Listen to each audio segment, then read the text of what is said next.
Dunn for 5 minutes. Thank you, Madam Chair. I love these joint committee meetings. We're all gathered. It sort of underscores our interconnectedness. You know, we're sitting here with the energy subcommittee, the research subcommittee. We're talking about quantum computing from our national labs, and it's being applied to translational genomics, and all this on the subject of yet another committee, the Veterans Health.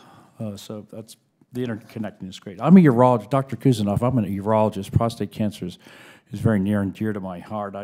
I know you're working on ways to determine biomarkers that determine more the lethality, relative lethality of prostate cancers, what needs to be treated and how aggressively. Can you briefly outline a couple of those for us? I can talk more to the technology side than the side that you might be more familiar with. Oh yeah, so I want to know the biomarker. Okay, but I do appreciate what you're doing, and I think that that's I think that that's key. Mr. Meek, you partner with VA hospitals, also I suppose military hospitals like Walter Reed. No, they're completely separate from you. Of course, they don't need your help. That's right. So you partner with the VA hospitals. How do you select which ones? So we work with the device manufacturer, and it'll depend on what the device is. So if it's for an individual, sometimes they fall through the VA cracks, and the device manufacturer will find somebody that maybe the VA won't fund it, or the VA will fund the device but not the fitting, and so they'll reach out to us to fill that void. In terms of the exoskeleton devices, again, we work with the manufacturer. There are 24 spinal cord injury medical facilities within the VA center, and so we start with those who have the largest population that they serve, with the goal of hitting all of those with one device to begin with, and then go back and circle back again. So for example, Richmond, Virginia serves the largest with 5,000 spinal cord injured veterans. They have one device. They could use 25. Palo Alto has 3,000 to 4,000 veterans that they serve. They could use a few devices as well. So one doesn't cut it. It's a rehabilitative device where somebody goes in like going to the gym with a personal trainer, and you set your 45-minute time and you do laps around the VA. All right. Ed, do you also, when you do provide one of these exoskeleton, whatever type suits to the veterans, do you also provide continued support, maintenance, upgrades? We do. When we purchase it, it also comes with a 4-year warranty as well as training for the entire staff at the VA. And you mentioned that regulatory burdens. I just want you to know that we have been tasked by no less than the President to streamline the regulatory burdens. So if you have regulations that you think are bad regulations, duplicative, get in the way, bring them to us. We love to get rid of regulations, especially bad ones. Ms. MacCallum, you're sort of a people specialist. You deal with a lot of people, a lot of different strata.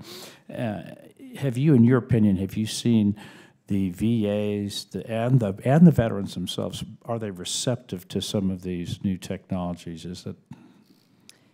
Absolutely, but I think about the fact that just demonstrating with Sergeant Rose on the set, on our set, we were able to raise enough money to buy an exosuit for a veterans hospital in one day. So I just think that the awareness that people need to have.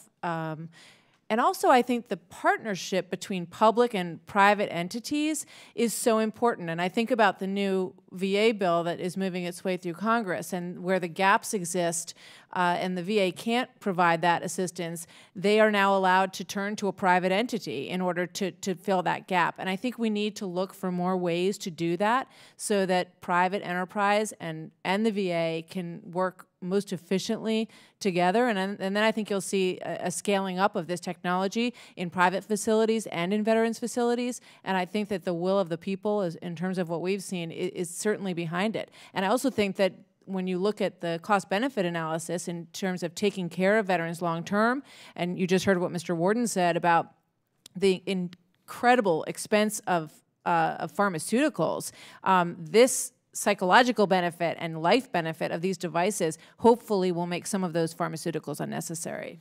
Well, I share your optimism, and I thank you for the gratuitous plug for the Mission Act, the VA bill that we're carrying so across the finish line right now.